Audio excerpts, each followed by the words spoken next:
we'll kick it off easy. Can you tell us like what your name is and what you like do for your career? Yes, my name is Jordan Jhabvala. I am a managing director at Charles Schwab, which is a finance company, and that means nothing more than I'm a big nerd in a big company. Okay, love it. What's the best advice you've been given? And like I said, it can be in general, in any aspect. Yeah, whether it's career, life, or just something that's always stuck with you throughout. Yeah. But ironically enough, the best came from my dad, and I don't know if I'll ever admit that to him because I'll never hear the end of it. But the best advice came from him, and he said, "Always be curious."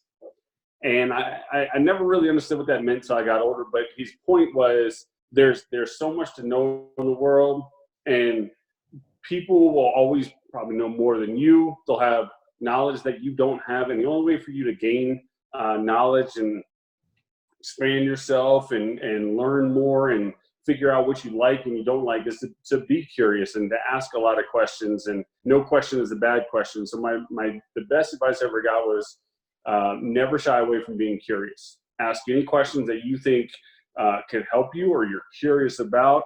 And what it's done for me is everywhere I've landed, I think personally and professionally, have been because I've just kind of was curious about something, and it led to something that led to another something, led to another something, and I'm in a pretty good spot as a result of it. But I think if I had just sat there and only reacted when people talk to me, I probably wouldn't have been in a good spot. So be curious, ask every question, even if you think it's a stupid question. No question's a stupid question, and every answer will help you get to a better spot.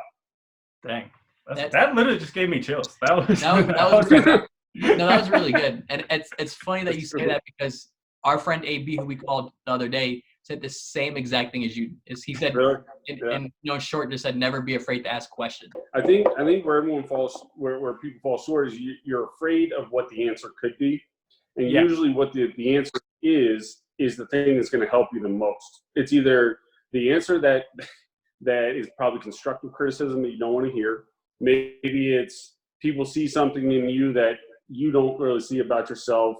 Maybe it's some new opportunity you didn't even know existed, but everyone's afraid to ask the question because you fear the answer sometimes. Never, ever fear the answer. Because the answers are, you don't know what you don't know. So just, I would encourage anyone to be the most curious and possible. I love when people just ask a gazillion questions, because that means they're trying to get to something and uncover something that they're trying to further who they are, and that's the only way you're going to do it. Yeah. And I hate that my dad's right. It really makes me mad that my dad's right.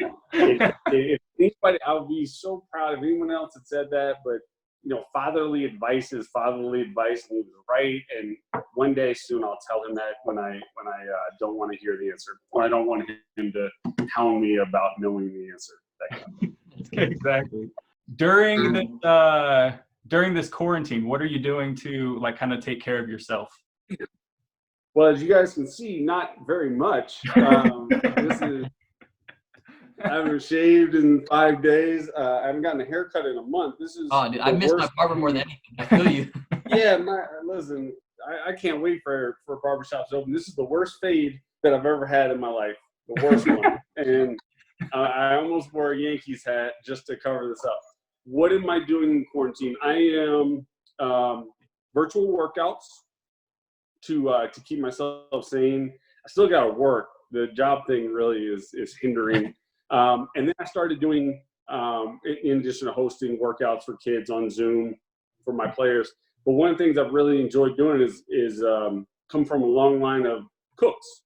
My dad was a cook in New York City for a long time. When he was 18, 19 years old, my grandfather was a cook. And so I started really getting into making my own meals. And so elaborate, following recipes and really trying to get creative in the kitchen. So my new thing is trying to be creative in the kitchen. What's the first thing you're looking forward to doing once this whole quarantine thing, stay at home order kind of ends? Haircut. Yeah, haircut. I just want this thing tight on the sides, blended up to the top, a little bit of a comb. Jeremiah's got great flow. I just want a little bit of style to it, but this stuff I can't take anymore. It is terrible. That is the one thing. That's number one that I'm gonna do. Number two, I'm gonna go out to eat and get the biggest cheeseburger I can find that I don't have to make my own grill. Like I want somebody to just make it for me and really unhealthy. So that'll probably be number two. For me, it's basketball and sushi. Yeah. No, now you put sushi in my head. Now it's a problem. Now it's gonna be a haircut. Get some shots up and go to get sushi. Yeah, that's the ideal. Anybody make a movie about you, who would play you, and what would the title be? Yes, you can think of it. So I'm 5. All right, let's be honest. I think I'm about a 5'11". I'm really about 5'8.5", maybe 5'9". I think I play bigger than my size, so it would have to be somebody that I think is tall. I would go with, if you could combine Michael B. Jordan and Justin Timberlake into an actor, that would be my guy. That would be it. Oh, that's perfect. Michael B. Jordan in the Creed movies, and Justin Timberlake from SNL when he hosts SNL. Like that's the dream right there. What the title is, I'm not that interesting. I don't know. Maybe that's the title of it. I'm not that interesting. What is your favorite place you've ever been to, and why? All right, so I'll start with physical places. My dad is from New York and my mother's from Paris, and so when people, I don't know if I'm a normal person, but what I am is a blend of a Paris mom and a New York dad, a Bronx, New York dad, and that's clearly my personality type is a blend of those two. So those two places have always been, if you put them on a map, they would always have a number one sign next to them, tied for number one in my book. Because that's who I am, and I love the cities equally, and they're meaningful to me for that very reason. I recently, Jeremiah told you, I recently came back from Portugal. Oh, yeah. Portugal, and Lisbon stole my heart. I mean, I don't know what it takes to move there or own property there, but I can't tell you I haven't explored it, because that's country to me is just magnificent. So that one really did it for me recently. I was in grad school in Asia, in China. And so Hong Kong was a special place to me, but Kyoto, Japan is like that is a different world. In my opinion, that's a different world, because it is very old school, classic Japan. And it kind of took my breath away when I was there. And then Costa Rica, I've been to just kind of hang out and see the beaches there. And to me, that is one of the most spectacular places in the world, just because it's somewhat underdeveloped, but some of the most beautiful places you've ever seen in your entire life. And it's affordable, and the people there are very prideful about who they are, and they have some tremendous things, like they don't have a military, because they feel very open about what's around them, and they don't feel the need to defend themselves. And I just think that's a big thing, little things like that. So that's kind of my I can't pick one. All of them have a little bit of meaning for me. In terms of other places, though, being on a basketball court is heaven. Empty gym, sneaker squeaking, ball hitting the net, every sound that goes along with it. That is, when they say go to your happy place, that is my happy place. That's where you go. Oh, I love it. Always will be.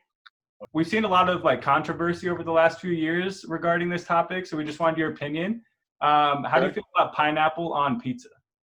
All right, listen. I have very strong opinion about this. Now, mind you, my pizza background is from New York City. Yeah. You cannot put pineapple on pizza. It is not. That is not what pizza is. That becomes a different meal in its own right. I don't think it should happen. I think it should be illegal.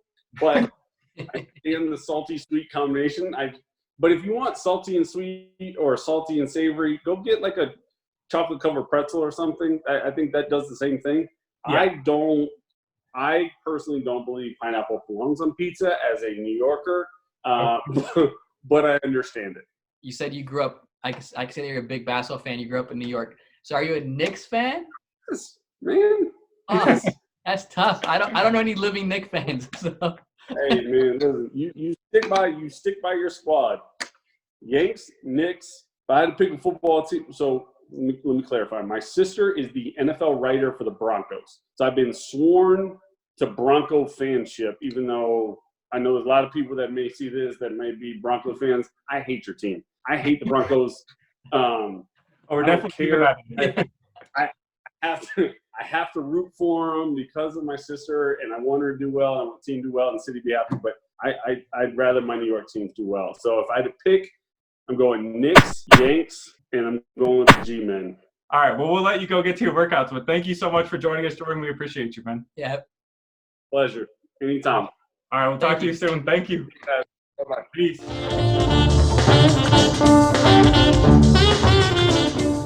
The only problem with that French fry, so in driving, I had to slam on the brakes one time, and fries went flying all over. That's unfortunate. Cool, I got them. I found them all, and 2 days later, I left the car in the garage and walked around one day, and then got back in it on Sunday, and I was like, "What is that? God, what is that smell?" And it was 7 French fries still wedged. Oh no! They've just been in there for 2 or 3 days. It's just gross. So my car They smells do not age well. No, they don't age well. They do not age well.